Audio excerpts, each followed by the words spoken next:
Magandang oras mga kababayan, mga ka-Golden Boy. Ito ang nangyayari kanina sa distribution ng 20 pesos per kilo na bigas sa Cebu City. Dinagsa ng mga tao. Napakaraming pumunta at bumili. Narito ang ulat, kurtisi sa atin ng UN TV Pasok. Dinagsa ng mga mamimili ang unang araw ng pilot implementation ng 20 pesos sa kada kilong bigas sa iba't ibang lugar sa Cebu. 1,500 sako ang inihanda sa Cebu Provincial Capital para sa mga benepisyaryong Pantawid Pamilyang Pilipino Program o 4Ps members, senior citizens, guro, mangingisda at iba pa.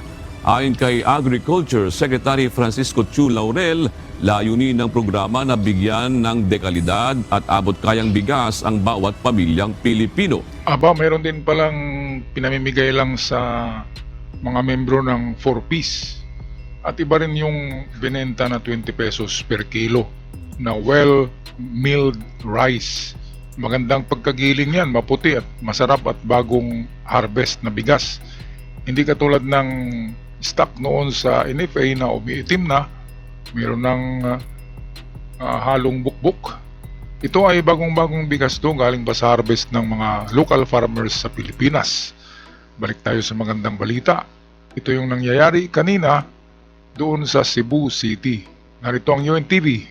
Sa ngayon, sa Cebu pa lamang mabibili ang 20 pesos na bigas, subalit plano itong palawakin sa buong bansa ng DA hanggang 2028. Ipinag-utos din ng ating Pangulo, si Ferdinand Bongbong Marcos Jr., na palawakin ang programa sa buong bansa hanggang sa taon 2028. Nagbigay na po kami ng option sa ating presidente kung paano ito popondohan at ang subsidiya para sa abot-kayang bigas, kung saan manggagaling ang bigas, pati na rin kung sino ang makikinabang. Tuloy-tuloy po ito. Maasahan po ninyo ito.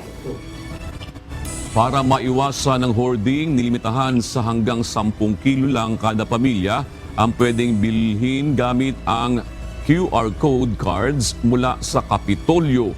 Bilang patunay ng kalidad, niluto at kinain ng mga opisyal kasama si Laurel ang bigas sa mismong rollout site.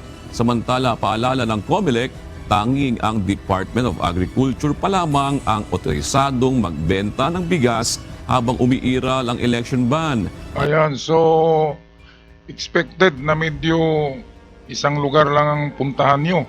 Yun yung mga Kadiwa store at hindi pa pwedeng ipamahagi ng LGU. Kasi Comelec band pagkatapos na daw ng eleksyon. Pero sa sa mga Kadiwa na warehouse, kung saan man yan, ay pwede doon bibilhin. At i-announce naman kung anong mga syudad na naman ang didelibera ng mga bigas na yan.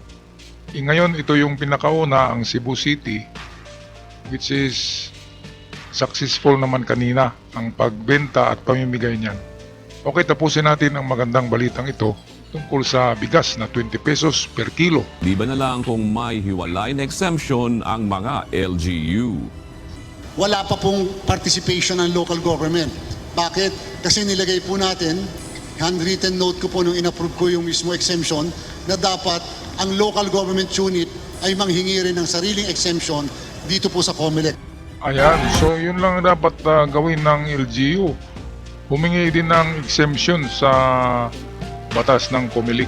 Napaka-arte naman tong COMELEC na to. Para naman yan sa sambayan ng Pilipino. Para naman yan sa mga medyo naghihirap ng budget sa bigas, lalo na yung maraming anak, di ba? Hindi na dapat yan, hindi na dapat istriktuhin ang batas na yan. Dahil bigas yan, pagkain yan. Yun lang ang aking napansin mga kababayan.